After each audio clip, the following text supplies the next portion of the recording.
Hi guys, and welcome to Reality with T. So I have missed you guys. I'm so sorry. I don't want you guys to think that I've abandoned my channel. Um Life has been exhausting. I've been tired. Also doing the whole setup where I'm like trying to get good lighting and setting up the tripod and the whole thing, it takes a lot.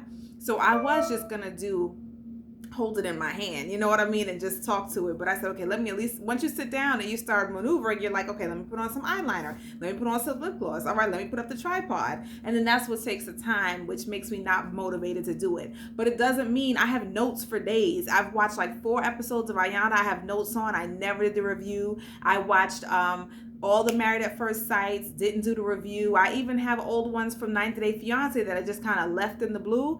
So I am going to give you guys the reunion review of Married at First Sight. Before I get started, please like, comment, subscribe to my channel. Also, I've been watching Married at First Sight and doing a panel, like a fans live panel with Little Black Book 91 on YouTube. So check it out. I'm also going to try to put the link to the video in the comment in the box below. So check it out and let me know what you think. I have found that I think when I'm doing the panel, I'm trying to rush and say what I have to say in a timely manner. I feel a little bit pressured because I have to wait for the other folks to kind of to say their piece. So I don't really get to articulate myself the way I want to say it and what exactly I want to say. So that's why I was like, let me come back to my channel where I have my camera on and I'm all set up and I'm able to kind of like go through my notes and say everything I want to say and do it in my messy fashion. So either way, thank you guys for joining me. So let's talk about the Married at First Sight reunion. Okay, I'm gonna do the first and second part. I have no idea why this was dragged on. I feel like dragging along certain storylines and just retelling it, replaying it over and over again. I'm gonna get into it, but that did more harm than good. I think this could have been done in an hour. Like, we don't need to know the cast members. We don't need them on a panel. We don't need to know what they thought of the other couples and the other thing. And we want to know for all the big stuff, what were you thinking when this happened? We want to know where you guys are now, and we want you to be honest about it. Everybody, every single person on this reunion was capping. They were lying about everything. They were lying through their teeth. They were trying to change the narrative of what is out there in social media, what we thought, the way they looked. They tried to make it look good. Let me dress it up, not just physically, but let me dress it up so that it doesn't look as bad as what we saw on TV. Because everybody's on social media. They're responding and they're looking at Married at First Sight and they're like, okay, this looked a little bad. Let me try to see how I can reverse it. Every single person that was on this show tonight. All right, let's get started. Virginia and Eric. So, of course, they're still married or whatever. They talk about how Virginia moved into the condo. She took over the guest room and her cats and everything like that. So, basically, she moved into his place, but she has her own space in her own room, which is what she wanted in a way, right? So, basically, he's just like, I'm just letting her do whatever she has to do to make herself comfortable. I just want her to stay in my compound. I'm just kidding. But we all know he's a little controlling. And like he said, you're mine now. So, that's exactly what happened, right? He says after the show, he asked her dad for his blessing, which I guess is his way of making it look, old, traditional, like ask for permission type of thing, whatever, which is nice. It's a respectful thing to do. So, they address the drinking issues. I'm gonna go through this kind of quickly. And of course, and you see Eric's body language. He just starts looking down, shaking his head like, oh, we don't even want to go there. And Virginia quickly put the hammer down. She was like, it is not an issue. It was never an issue. It's not ever gonna be an issue. You know what I mean? But it was immediate, and you could tell she got anxiety about the question because it is an issue. We saw it was an issue. She doesn't want to address it because she doesn't want to address the drinking issue. Right now, that is what she's using to cope, right? So, they also talked about partying, and Eric kind of said as soon as we got home, he talked about being in Vegas, but it was like, you guys were only in Vegas the first week. Oh, we were just trying to have a good time in Vegas. That's why we drank a lot. She doesn't party that much. We got home, everything was back to normal, but her normal, remember, was partying Thursday, Friday, and Saturday and drinking and the whole thing. So He's like, we have an understanding to communicate, and she hardly parties now and all this kind of stuff. To me, it looked like free Virginia, because her face didn't look happy. It looked like she was afraid to say the wrong thing. She was trying to say whatever she needed to say to make herself look good and to keep Eric happy so that he's not upset at her. You know, I was upset because the Virginia that we knew was very headstrong, outspoken. She said what she thought, exactly the way she thought it should be. Whenever he became controlling, she would always hit back at him, and it disappointed me that she backtracked on every single thing during this episode. She backtracked on saying that he was controlling. We all saw he was. She thought he was in the moment. All of a sudden, she's like, I didn't really mean he was controlling. So yeah, because you're scared to go home with him and have to keep talking about how bad you make him look and how he looks controlling, and you didn't have his back. She's like, I didn't really mean controlling in that way. Yes, you did. You said it several times, and he was being controlling. But I could see if you were like, that's something we're working on, the whole thing. But she just completely backtracked out of it. The partying, she backtracked out of. Before, it was like, I like to party, I like to do this and that, I party 3 times a week or whatever like that. And all of a sudden, I never wanted to party that much. Granted, I don't know if you guys remember me saying, it's the transition time. It's the, like, I think Ryan said it in the second part, it's the growth time. Vincent also alluded to the fact that this is what usually happens in relationships. You're living your normal life, and then, as I was saying, gradually you go into married life. And it was the lack of being able to do it gradually that shocked Virginia, that made her think, I'm losing a part of myself. I'm immediately being asked to be a Stepford wife, and that's not who I am. That's why she was bucking it so much. In a normal relationship, you start dating, you're dating while you're partying, you never stop, and then you might start wanting to be with your mate a little bit more, so you party a little bit less, and then you party less and less, and you want to spend more time with him, and then you might party once or twice a week, a month, or whatever it is. You know what I mean? It happens gradually. I think that the fact that it didn't happen, that it was so, he wanted it so immediate, and he was kind of saying, you can't do this, you can't do that, is what made her bucket. I knew it was going to happen, but the fact that she's like, immediately that stopped, I was just kidding. I never really wanted to party that much. And I didn't say I wanted to sleep on my friends' couches after I was married. I was just saying that's what I used to do, and it wasn't that often. Like, no, you're backtracking out of everything, and we know it because we saw you fight the whole season to sleep on these men's couches. She didn't want to lose that part of herself. The ability to be free, to get drunk, sleep on a friend's couch, come home in the morning. She didn't want to lose that. So all of a sudden you're saying you didn't want to do it. You know what I mean? I don't like that. Moving in, she backtracked on. Remember, she didn't want to move into his place. That was a big thing. That's not going to happen. She wanted to keep her place. She didn't want to be on his home turf because he was already controlling. What happened? She done backtracked out of that. Now she's up in his place. Kids, she said from the beginning, and this was a conversation that they had on the show, that she was 50-50 about having kids because she had such a tumultuous childhood. She didn't know if she was going to pass it on to a kid. She was open to it, but she wasn't sure. All of a sudden now, I think they brought out his mother, whatever it was. I didn't really mean 50-50. I meant I was 50-50 on if I wanted them and he wanted them, then it would be sure. But if he didn't, I would be fine too. And the whole, I just didn't like that she was backtracking out of everything. It's like, where's Virginia? Free her. You know what I mean? Like, Eric, what are you doing with her? You keeping her up in the basement like R. Kelly? Like, that's not cool. So, everything seemed rehearsed for them. She didn't look happy. She actually looked a little scared, afraid. I was concerned for her in the first part of in the first episode. The second part of the reunion, let's see. The experts talk, and they said that they put them together, Virginia and Eric, because they thought Eric could stabilize Virginia. I get it. He's established. He has a career that is very routine. He's military. His upbringing, the parents, everything, the home environment provides something that Virginia didn't have. So they kind of thought that she would see it and want to be a part of it and kind of just gravitate toward it. I understand that. And I think it was a good idea. I don't think that they expected him to be so controlling and it has to be my way or the highway type of thing. So I get it. But I also didn't think that she was necessarily ready for this type of a structured relationship or marriage. Like she said, she still wanted him to just become a part of her life and party 3 or 4 times a week with her, and then they just keep it moving. You know what I mean? So I understand where the experts were going, but I don't think that it worked in this situation. Let's see.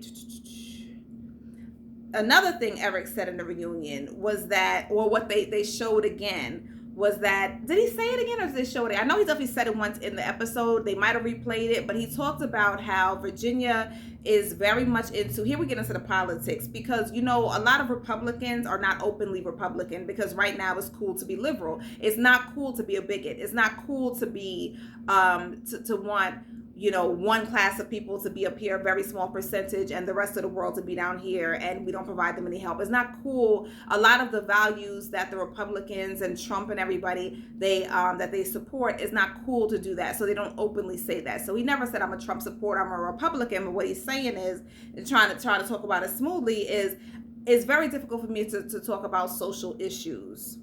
And she likes to talk about that. I don't want to talk about it because it becomes, it's too hard to think about for me. You know what I mean? But they're very important to her.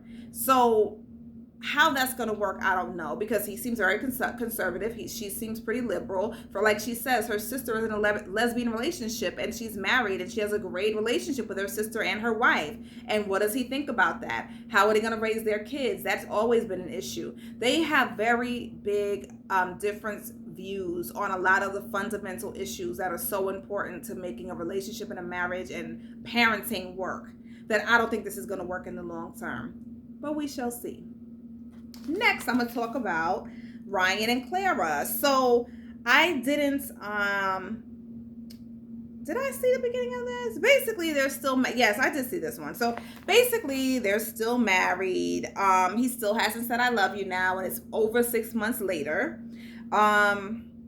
She lives in his place. Remember, she was already moving in. She lives with him. She says, they say they communicate more directly. They communicate, you know, one-on-one. It's better. I'm sure it's better without the cameras. They're actually planning. They have this big announcement. They try to act like it's having a kid. They're not, because they're probably not even doing the do. But they're getting remarried, which made no sense to me, because I'm like, if you're not even at a place where he's not even comfortable enough to say, I love you, why are we getting remarried? You know what I mean? Like, why? Is it again, I think everything with Ryan is for the look. We want to make it look good.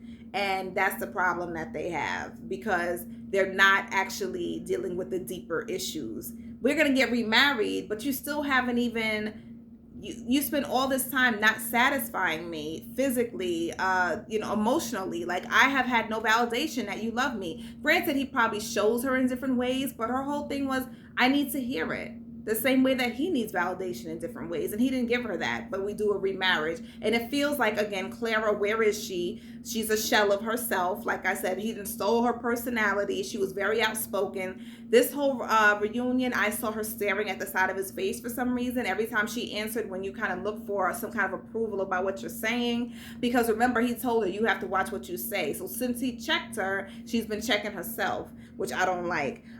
So she's holding back on what she really wants to say. And I think that she's going along with it, like I said before, because he's a nice guy. She wants a nice guy. I still don't see any chemistry between them. They tried to play off when Kevin said, well, have you guys sealed the deal? And they're like, I don't remember. They're being all goofy. I don't know if that means yes or no. I still don't know. Some people said, well, obviously they did. Some people say, obviously they didn't. I'm still confused, because I'm like, if you did, why didn't you just, or is it just that Ryan, even though he's in his 30s, doesn't want to say it on national TV because his parents are watching, but at the same time, you went on this show. You know what I mean? So you can't, I understand things are different before you sign up and you get there and you have 8 cameras in your face and you know what I mean? But there has to have been some sort of preparation for yourself. Like, I am gonna have to talk about the uncomfortable things on camera, you know. That's why I would love to do something like The Real World, but I just don't want it to be on TV. Like, I would love to, like, you know, just randomly be put together with 7 people live in a house and see how it goes. But I wouldn't want to be on TV having to talk about certain things. You know, you're even not even about relationships, but like you're sitting down and you're talking and people start to ask, there's no TV, so this, well, tell us about your family life, and then you have to spill all your family skeletons, and then, you know, some that they're gonna see later. You know what I mean? That's something I know about myself, so I wouldn't go on the show. Either way, you know, blah, blah, blah. You know, he still says it hasn't said I love you because a checklist and and the blah, blah, blah, whatever. The point is, you still haven't said it, and supposedly, you know, you have these feelings, but you haven't said it. Kevin just keeps asking him out directly, do you love her? He comes and out and says, like he's Chris Rock, I think I love my wife. I think I do. I love my wife. And it's like, you should not have had to been coerced by the damn host of the show to say I love you. And of her, I would not have been excited to hear it because somebody made you say it. You know what I mean? He was backed into a corner to say it. So to me, it's not genuine. So yeah, they didn't confirm whether they consummated. I still don't think he's into her. And let's see. Yeah, I don't know. Yeah, I think I had everything with them. Now, on the second part, the only thing I wrote down about the second part of the reunion is when Dr. Pepper's face, when they said, oh, Ryan said, I love you. Her face was kind of like, really? Like he said it today? Like, you know, basically because we know that's for the cameras. You know what I mean? Like, that's not genuine. And Dr. Pepper can't hide her facial expression. So I was glad that she was like, hold up, I don't believe that. You know what I mean? Either way, let's move on to Brianna and Vincent. So basically, again, like I said, all of the women backtracked out of everything they said they were going to do, what they weren't comfortable doing. Within 6 months, they did it. And that's what made me upset, because nobody really stood their ground on something that they thought was, that they thought was very important to them. So they're, of course, they're still married. She moved in with him. Remember, she was like, she has a bigger place. Remember, there was an issue when he was like, well, when we get back, you're going to move in with me. And she kind of looked at him like, I don't like that you're assuming that. Like, why are you saying that? Like, I might not. And she had a 2-bedroom apartment that was significantly larger than his 1-bedroom apartment. How did they get to the point where she moved in with him? I don't know. But when they first had that exchange, I was thinking, this is an ego thing, a pride thing. This is a back home cultural thing. I'm the man, you move in with me. I'm not going to move in with you because you're already bossy, controlling, and the whole thing. So he doesn't want to be on her home turf, which I understand. How did she end up moving in with him to a place that's smaller? I don't know. Supposedly they're saving up to move into a mutual place, but I'm surprised that she so quickly moved in with him and they didn't just pick a smaller place together. You know what I mean? And save up. I don't know. That was very interesting to me that it happened like that. Basically, and again, here we go with all the fluff. You know, we're learning to accept that everything isn't going to be perfect. That's what she's learning. She's learning to live in a smaller space. Now, she said this 2 or 3 times. She don't like living in his space, okay? Let's be honest about it. He has continued to wine and dine her, which was her concern. They plan to buy a home. They're open to having kids. All the things she was nervous about, those all went out the window because now we're on the reunion show. He is proud of her. He has to talk about how he is proud of her for being an engineer.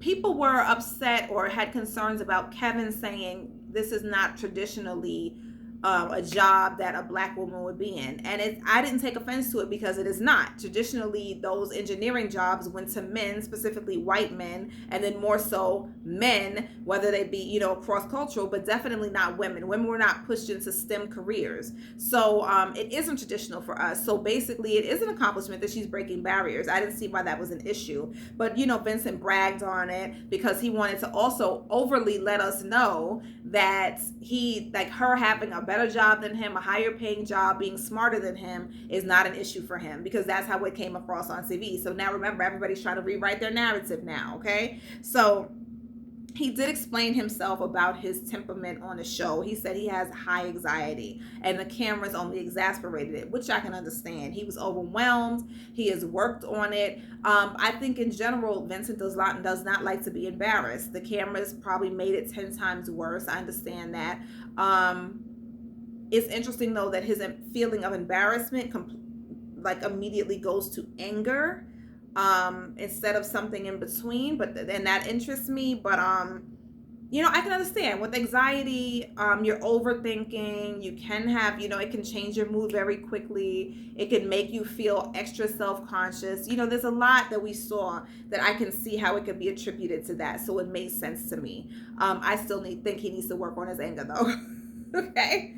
And then the second part of the reunion, they didn't really talk too much about Brianna and Vincent. I don't think I wrote anything down about them. Of course, I'm saving the biggies for last because, you know, Paige and Kristen took up all our time this season. So now let's talk about Haley and Jacob. They didn't do, on the first part of the the segment, they didn't do their couples interview, but basically when she was talking to herself, I mean talking by herself, I think it was with the women. Basically, she said that the sex was bad. She was trying to find a connection with him. He wasn't giving it to her, so she said, "Well, let me have sex, and maybe there could be a physical connection." And that was on day 3, and there was none. So she had tried. She exhausted all of her possibilities. She tried an emotional connection, and a physical connection, and she tried everything. So that 3rd day she was done after she found out that physically there was nothing there. And so, she said she won't talk about the sex, but it was nowhere good. In other words, it was bad sex. And basically she says everybody around her thought that they were opposites. Nobody was surprised that it didn't work, and basically they had not had any contact since the end of the show. He had blocked her on all social media. So now, on the second part of the reunion, this is when they had their sit down. And so, basically, the experts, for example, they were talking about Haley and Jake, and they said they were a little disappointed that Jacob didn't come out of his shell more. They wish that he had relaxed more and had a bit more fun. And I can see that because he did seem pretty uptight. I also think that Haley's fun and Jacob's type of fun is a little bit different. So they might not have ever been able to really connect on that level. So they said that Haley could have been more accepting and not have run from the situation so quickly. Haley didn't like anything about Jacob. Anything he did, she nitpicked at and she made fun of. She definitely didn't accept anything about him. His differences, his good qualities, she turned to negative. You know what I mean? So definitely, they thought that opposites could attract, but it definitely didn't attract in this moment. Mind you, I must say, I really wasn't attracted to Jacob's, but on the reunion show with all that facial hair, okay, I see you, Jacob, because a lot of people were into Jacob. So, I like that hair, that reunion hair, okay? So, Dr. Pepper said it is hard for anybody to be rejected over and over and over again. And she flat out called Haley cold. She was just cold in her responses and the way she dealt with Jake. And I agree.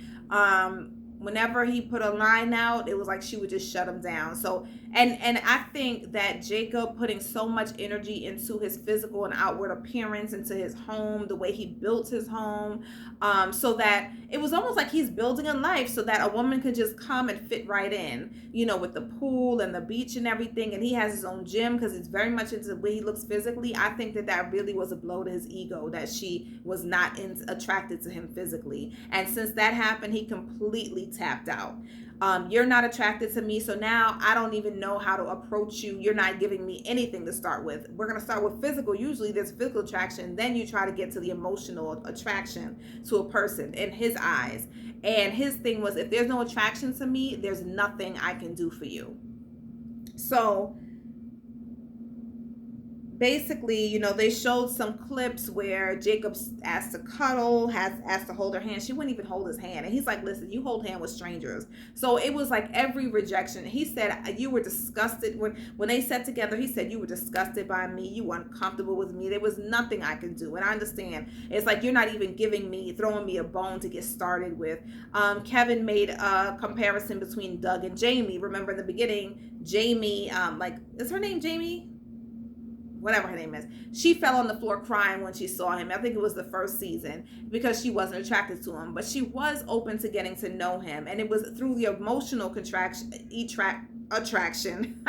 I went through all the vowels that they built their physical attraction toward each other. And so, but I think it was different because Haley didn't give him anything to work with, and she was just cold and nasty and mean to him for the majority of the time.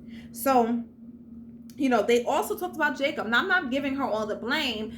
She didn't give him she didn't throw him a physical bone at all. There was no physical connection that's what he wanted, and she didn't give her that. She wanted to start with an emotional connection. She felt like, well, I'll get to that in a minute. Basically, he didn't give her that. So with his dry humor, she didn't understand it.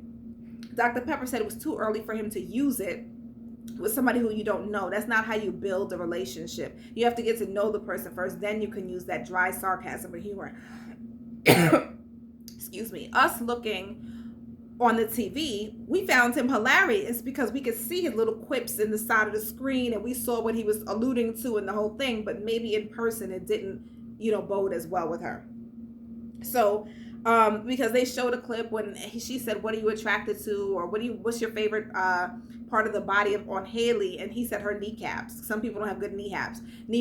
That was obviously a joke, but it fell flat because she didn't get it. Like, she actually wanted some sort of, tell me that you like I don't know, my face. I have beautiful hair. Something, you know what I mean? Something to give her some type of validation. So, I don't get this. Tell me, I don't get it. Dr. Cal said he just didn't have swag. He needed more swag. So I don't know if that meant like he wasn't being romantic toward her. He could have been more romantic, but he also wasn't motivated to be more romantic because she was not into him. But he just kept saying he needed more swag. I don't know if that's game or what. I don't know. Explain to me what he meant by that. Like, I can't define it verbally. I know what swag means when I think about it and I see it and you're like, "Ooh, he's got swag." But in this situation, I don't get it. So let me know what you think. All right.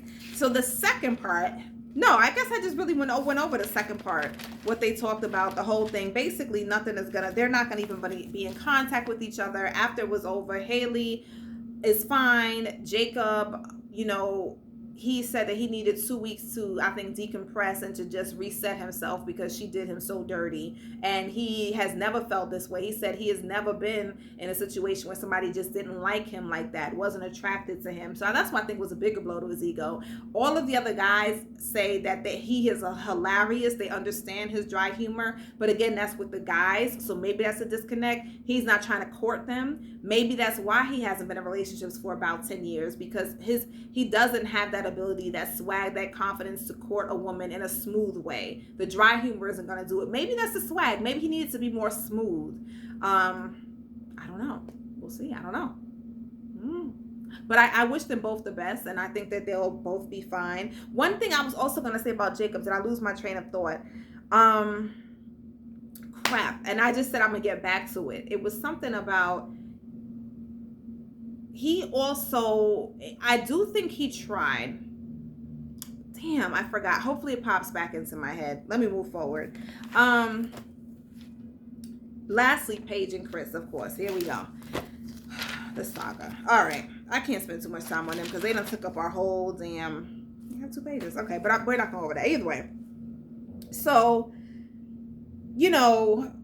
they start off saying that they went to counseling together to try to reconcile and work on their relationship. There was no relationship to start. Why are you in relationship counseling with somebody who you just met and you didn't even have a foundation of a good relationship? I would think you would do it because you're trying to get back to the foundation. They had nothing. Literally on the first day, they might have had a good few hours of relationship, but the first day it was ruined within 24 hours. So why, Paige, are you doing this to yourself? I swear, if she had just walked away after she said, "This relationship no longer serves me," we would have been completely ecstatic. But no, Paige, not you. You know what I mean? Like, come on, Paige. So, hold on 1 second. Let me check. Okay. So, we would have been like, yes, Paige, but the fact that you are still dealing with him and trying to make something work that was never there is highly disappointing. So, he said, I think they thought about, he said he thought about, did they think about moving in together or something like that? Something really ridiculous. Either way, Chris talks about how he's immature. He doesn't, deserve someone like her. This still has, some sprinkles of manipulation in it. He's trying to keep her on deck, okay? He said he's playing mind games. She says that they were not meant for each other. They replay the conversation that Dr. Cal had about Chris, with Chris talking about how he is not attracted to her face. My personal opinion, it didn't need to be played again for her for the first time in public, okay?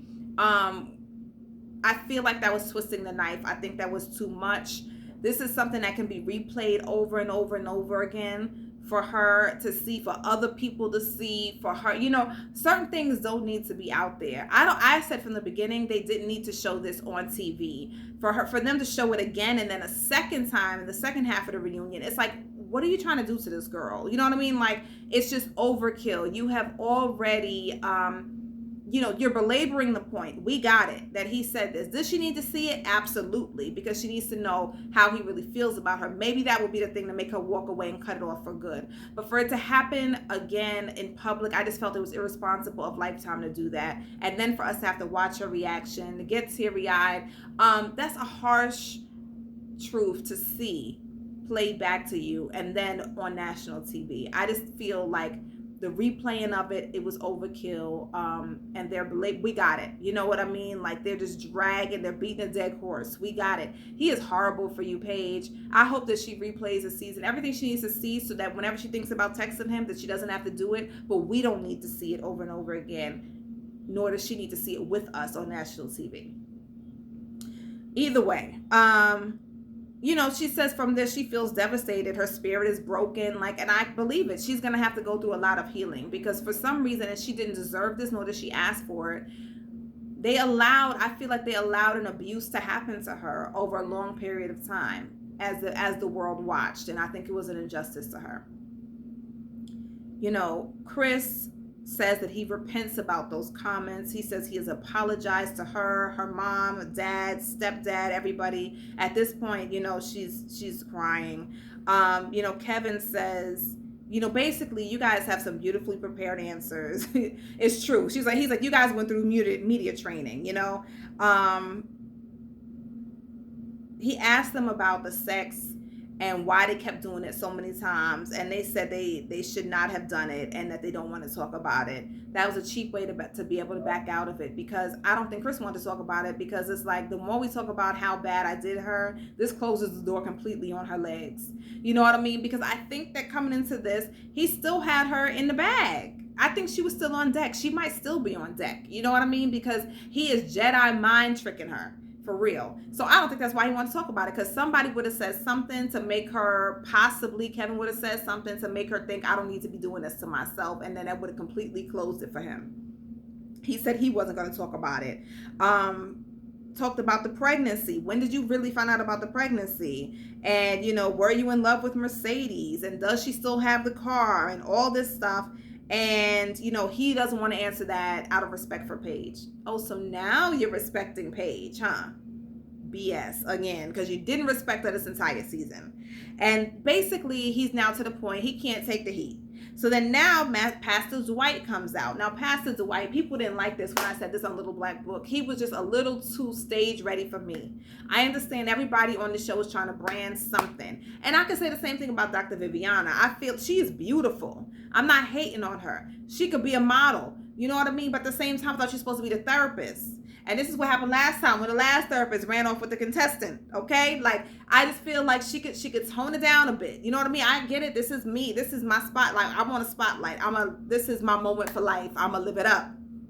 But when you place yourself in the position of a pastor, the therapist, I feel like I don't want to see a celebrity. I want to see somebody who is stage ready, but keeps it a little. To me, he was a little with the plaid and the suit and everything. He's a good looking guy. He's shaved up nicely to chalk. I don't know, but they said that's an Atlanta thing.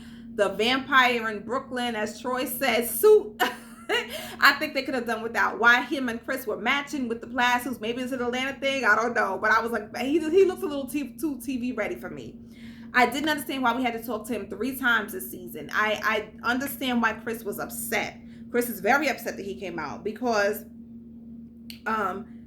Chris says that he was a brother to me. He was going to be in my wedding. He was a mentor. He was a family member. So for you to go behind my back to talk trash about me to my then wife, who I was doing dirty, but you didn't know her. You're supposed to be there for me. Granted, if you don't want to support me, fine, but you could have at least told me or asked me, like, listen, I'm going to meet up with Paige. Is that cool? I feel like Pastor Dwight threw him under the bus for TV.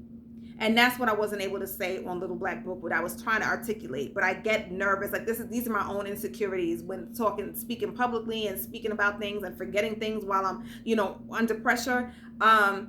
I think that he threw him under the bus for TV, because if he was a good friend, he would not have met up with Paige telling his business, how many times he's been engaged before, and Chris is this way, you're too good for him, you deserve better, blah, blah, blah. I don't know many men that would say that to the girl about their best friend. Okay? So I think that it was like, oh, there's an opportunity to film and be on TV. All right, I'll be there. Oh, you're going to have me on the reunion? Or his publicist, can he be on the reunion? Yeah, I'm going to bring him there. We also know this is going to rile Chris up, and we're going to get to see the Chris that we've been seeing all season, right? So it was a good opportunity. Excuse me. Let me just blow my nose real quick. Every time I sit down and do a video, my nose starts running. I'm sorry, and I just have baby wipes. So Chris is upset. And so, Pastor Dwight says he pulled back with Chris because Chris wasn't open to his mentorship. Chris had a conversation, and so he talked about having the conversation without a heads up. He feels like Pastor Cal diminished Mercedes to uplift Paige. So, which may be true in a way. Mercedes is not on this show. I feel bad for her that she's even been dragged through all this, her name, her personal business. Okay, because when women get pregnant and have miscarriages, that's very personal. A lot of close friends of mine, I don't know, they've had miscarriages or been trying to get pregnant, whatever the issue is. This is her health. I'm surprised this isn't breaking HIPAA laws. I feel bad that Mercedes is seen as, in a way, kind of a scapegoat here, and also that she's so out there. But the fact that Chris is still sitting here defending Mercedes over Paige still lets us know that there's still something, and he's still trying to get back with Paige. You know what I mean? That's unnecessary either. I do think the past is fake. I can see why Chris is upset. Is Chris completely out of control and a baby and having adult tantrums and the whole thing? Absolutely. Chris is wrong on all levels, but I'm just starting out with this perspective, his side of the story. He said, certainly, then the pastor came out and said Chris cannot take correction. And that's when Chris blew up. He says that was something that should have been said off camera. What do you mean I can't take the correction? I don't have to take it from you, blah, blah, blah, blah. This whole big thing. He gets to the point where, you can't disrespect me. And Kevin asked Paige, can you please stop? Ask him to stop. Because I'm forgetting that Kevin is off camera. He's in by, the screen. And so I do think, first of all, I'm like, where's security? Because whenever anybody else, I know it's not Love and Hip Hop and all that, but like there's usually security or somebody on the stage. Why are the producers allowing Chris to stand up and be aggressive with the intent to possibly harm somebody else? Why did he ask Paige to get in between? She has been, let me tell you, I would have been sitting there like, that ain't my problem. That ain't my husband. That ain't my, like, he don't have nothing to do with me. As much as he disrespected me, I'm not responsible for his feelings. I'm not responsible for his behavior. I'm not here to control him. Number two, he's getting physically aggressive. What makes you think that me, a woman, can stop him from doing what he's going to do? You need to send in a producer, somebody else on that set to stop him and move him away. Even though I don't think Chris would have busted a grape in a fruit fight, I think he's all squawk, you know what I mean? Oh, Chicago, this, da, da, da. I don't see it because he does it to the right people. He does it to Eric. He does it to possibly Ryan. We didn't see him get bucked with Vincent or Brianna, and he knows why. Okay. He invites, Chris's, I'm not scared. Nobody says you need to be scared because the pastor wasn't getting bucked with you, right? So he's, meet me in the parking lot. Like, now you want to meet the pastor in the parking lot? Like, come on. Like, you're really going to fight the pastor because he said you can't take correction? So either the pastor knows something or was going to say something Chris doesn't want to get out, or is he just really out of control for no reason? He's a big baby. I don't know what's going on, but there's something that I felt like he kept over speaking the pastor for some reason. He could have just been sitting there like, and not said anything. But I feel like there was something that was going to get out, and he didn't want it to get out. I don't know. Now, the second part of the reunion. So, Pastor Calvin talks about Paige and Chris, and he says basically, Chris, they all say he pulled the wool over their heads. And I think, probably because of the pandemic, they were doing video interviews. He was talking. Chris can probably put on a good face, and he knows to say the right things, and he can be charming, right? Which is like the master sociopath, manipulator. And he made them think that he was ready for this commitment, and he never was. And I do believe that. Dr. Viviana said she wanted to pull her out and process with her on the side, but for whatever reason she couldn't, because like Dr. Pepper said, they wanted her out 100%, but she had to do it for herself, because if you pull her to the side and say something, she's still going to keep going back, which is what she did. So she has to do it for herself. And Dr. Pepper just said he has no empathy about what he said or what he did, the way he said it, who he hurt in the process. There's absolutely no conscience there. Like, there's no empathy for anybody else. They thought for some reason that he was nice, quiet, sincere, and that really wasn't who they got. But it's also because you're sitting in an interview situation. You're not seeing him in a stressful situation. You're not seeing him in a relationship situation. So you're going to see a different person. So they replayed the argument scene again. Like I said, Paige is teary-eyed, like the whole second part of the reunion. They replay again because Chris didn't come back now. There's a part in the first part where he went to go sit in the car. Of course, this is out the reunion. He had to run out because he can't sit down for a conversation. He runs out of every confrontation. He runs out of every reunion. Paige follows him, of course, in her dress. She gets in the car with him. She has to, soothe him. She has to rub his knee. I'm so proud of you. You were doing so well. She comes back to talk to Kevin, and she says, you know what? We were doing so well until we weren't. Why are you still a we? Why are you taking on his behavior? What do you mean we were doing well? I was doing well. He was not. At this point, we're no longer anything together. I hate that she feels responsible for the way that he behaves. You don't have to apologize for him. You don't have to take any more responsibility for him. It's done. He acts that way. I wouldn't have followed him anywhere, to any car, to soothe him, nothing. That long hug that he gave her when he left, to me, seems like she's still longing for more. There's still more there. It's like any little thing, any grain of sand he gives her, she's happy to get it and gobble it up and hold on to it. And I don't get how that happened with him when everything went so awry so soon. So I'm just hoping that as she leaves this, that she never, like she sees everything and she's like, I was a fool, and never does anything like this again, because nobody deserves to be treated this way. But I'm also holding her accountable for that behavior of still getting in between, following him, reassuring him, still talking about we were doing well, then we weren't. No, you were doing fine, and you're still doing fine, and you're still keeping it together. The whole reunion, they gave her praise, so much praise for being graceful and handling it with grace. And I thought that was inappropriate, because why does she have to? She had every reason to turn that stage up to say, I'm suing y'all. Y'all owe me some money. Y'all owe me something, some kind of restitution for what you put me through. You guys watched me be abused for the whole 8 weeks and didn't step in. You didn't do anything. And we have seen the experts step in different situations, in different couples. For some reason, this season, they were very hands off. So I feel like them saying you handled this gracefully, she should not have had to. That's the sad part about it. As a Black woman, we can't be emotional. I can't talk loudly. I swear, when I talk in this voice, even though it's just because I'm passionate about what I'm saying, there are people that say, oh, don't get upset. I'm not upset. I'm passionate about what I'm saying. There's passion in my voice. But as Black women, it doesn't matter how you respond. If she had turned over tables the same way, was it that lady with the red hair, with the bald, and they had such a fire in their relationship, the one who was talking about Caucasian sex a few seasons ago. She kicked over a table and nobody said anything about it. If Paige had kicked over a table, I swear people would have been like, I'm not watching anymore. This is like Love and Hip Hop, because it's a Black woman and we cannot show emotion. So it's sad that with everything she endured, she has to still sit here and take it. I would not have sat in the second part of the reunion. After Chris left, I would have been like, there's no need for me to be here. Because then you're sitting here with all the couples. You're the only one alone. Everybody's talking about, oh, we love you. We care for you. You don't want to be a victim. But she was a victim. She doesn't want to seem like a victim, but she was a victim in this situation. Everybody said, we love you, this and that. Now everybody has pity on her. She's got to sit there and look at more replays of Chris's behavior, which she takes on as her own. She has to see her own behavior over and over and over. I just feel like it was beating a dead horse. Let that woman go. The same way that the other folks, forgot the lady's name, Heather and Derek, I believe, a few seasons ago. As soon as he smoked some weed or whatever it was she didn't like, she said, I'm out of here. After the honeymoon, she really never came back for another. She didn't come to a reunion. She didn't come back to any more of those talks. This is done. We're out.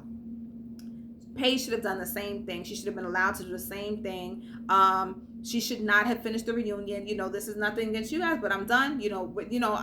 Because I don't want to continue to be abused publicly. And I feel like that's what they did, continuing to show those scenes. What I also wrote was that Nancy, her friend, came out and she talked about how Black mental health matters, which was good. She did not accept Chris's apology, and she said, my friend is not okay. My friend is going to have to heal, which I'm glad she said, because everybody was saying Paige is strong. Paige is going to get through this. Paige has overcome this. And we as Black women, we always have to be strong and overcome, and that means that we have to endure being beaten to the bone and have to still deal with it gracefully. That's not fair. We should be allowed to feel, and we also get broken down. We get victimized. It's not, to me now, strong feels like a damn insult. Like, no, I'm a human being, and we should be treated as such. Let me see, anything else? Okay, I went through everything, but then I also wanted to talk about, they showed a clip of when Chris was getting upset, and I'm just going to say it again briefly. You can go to some of my other reviews when I talked about this, but the argument that they had in the desert when Clara and Virginia kind of cornered, they kind of like, pulled up on him and were like, oh, we don't like the way you're treating Paige, and then he blew up and he was blowing up, because now on stage Ryan is saying, oh, I wouldn't allow anybody to talk to my wife or me like, you could talk to me however, but you can't talk to my wife like that. But he was sitting there quiet, lips shut, when he was in the van. He said nothing to Chris because he wasn't about that life. Now he's saying it because Chris isn't on the stage, because if he said it in front of Chris, Chris would have got all buck, and then Ryan would have been sitting there quiet. Eric and Virginia, Eric likes to talk about Chris like he's a wild animal. Granted, that's how he acts. But when it comes from Eric, who we know is all conservative and the whole thing, it has a little different tang with it. You know what I mean? Like, he doesn't know how to control himself and blah, blah, blah. But Eric, you still had to go home and write a script and talk about and think about what you were going to say to Chris. It took you a couple hours to get what you were going to say to Chris together before you came back and confronted him. And Virginia had to put a battery in your back to do it. So to me, that just sounded like, okay, now that he's not on stage, he's nowhere there. Now we can critique everything and how he was and what we did, what we should have done, what we weren't going to accept. But nobody did that in the moment. You know what I mean? And I had a lot more to say about that, but I'm not going to take up any more time. Let's see. Also, still feeling like they keep showing Vincent holding Chris back. I don't think that needed to happen the way that it was. I don't think Chris was about to jump over the table to attack Eric. I don't think that's what it was at all. The optics made it look bad. I still think that he was egged on. Was his behavior egregious? Yes, I'm still saying, I'm not defending his behavior. His behavior was still egregious. His behavior is still out of control. But there are cultural differences. There are things that made it so. When he said to them, mind your business, you don't know me, and they didn't know him from a hole in the wall, and you're commenting on his personal business with Mercedes or whatever it is, and you guys keep going and going and going, you guys are poking the bear. So they should have taken a hint, and which I think Clara did, but Virginia did not. So that was what I meant to say, and a little bit more than that, what last night when I was on Little Black Book's panel, but hopefully I was able to articulate it a little bit better. And if you want to see me go more into depth into that, go back a couple of episodes to the beginning episodes of this season where the fight actually happened. I talk more about it. Either way, please comment, like, subscribe. Happy to be back. I will be seeing more of you. I do have a review on Couples Retreat. Talk to you soon. Bye-bye.